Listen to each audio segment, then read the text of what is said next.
আমার কাছে কবি নজরুল ইসলাম মানে ভোর হলো দোর খোলো কুকুমনি উঠুরে।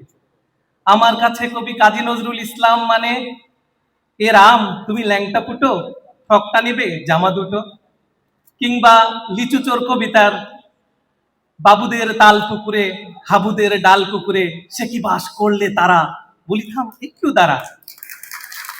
তো আমার শৈশব, আমার শিশুকাল, বাল্যকাল জুড়ে কাজী নজরুল ইসলাম। যখন একটু বড় হতে শুরু করলাম তখন মনে হলো যে আমি যা বলতে চাই আমার সব কথা তো নজরুল বলে গেছে। কিভাবে উনি বলেন, আমি চলো চঞ্চল থমকি ছমকি পথে যেতে যেতে চকিতে চমকি, ফিং দিয়া দেই তিন দোল আমি চপলা চপল হিন্দোল। আমি তাই করি ভাই এমন চাহে যা, আমি শত্রুর সাথে করি গলাগলি ধরি মৃত্যুর সাথে পাঞ্জা, আমি উন্মাদ আমি ঝঞ্ঝা।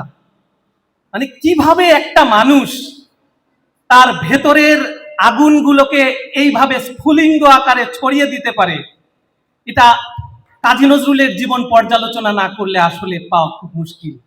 এরপর যখন কৈশোর পেরিয়ে যৌবনে এলাম তখন মনে হলো যে নজরুলের চেয়ে কি বড় প্রেমিক আছে কখনো জগতে? তুমি সুন্দর তাই চেয়ে থাকি প্রিয়, সে কি মোর অপরাধ? কাউকে দেখে ভালো লেগেছে, তুমি সুন্দর তাই চেয়ে থাকি প্রিয়, সে কি মোর অপরাধ? তো নজরুল এক বিস্ময়, নজরুলের ঘোর আমার কাটে না। আমার মনে হয় যে যখন এই মানুষটা কিভাবে বলে পাহাড়ে হেলান দিয়ে আকাশ ঘুমায় ওই, সে তার প্রেয়সীকে বলছে আমার সমর জয়ী অমর তরবারি, ক্লান্তি নামে ধীরে ধীরে হয়ে ওঠে ভারী, আমার হার মানাহার পরাই তোমার কেশে, আমার বিজয় কেতন লুটায় তোমার পায়ে এসে। কি অদ্ভুত বিষয়, মম এক হাতে বাঁকা বাঁশের বাঁশরি আর হাতে রণতুর্য। আমি পুলিশ না, আমার গায়ে ইউনিফর্ম না, আমার তো এক হাতে রণতুর্য, আমি তো যুদ্ধের মাঝেই থাকি, আবার এক হাতে মম মানে বাঁকা বাঁশের বাঁশরি। একই অঙ্গে কত রূপ।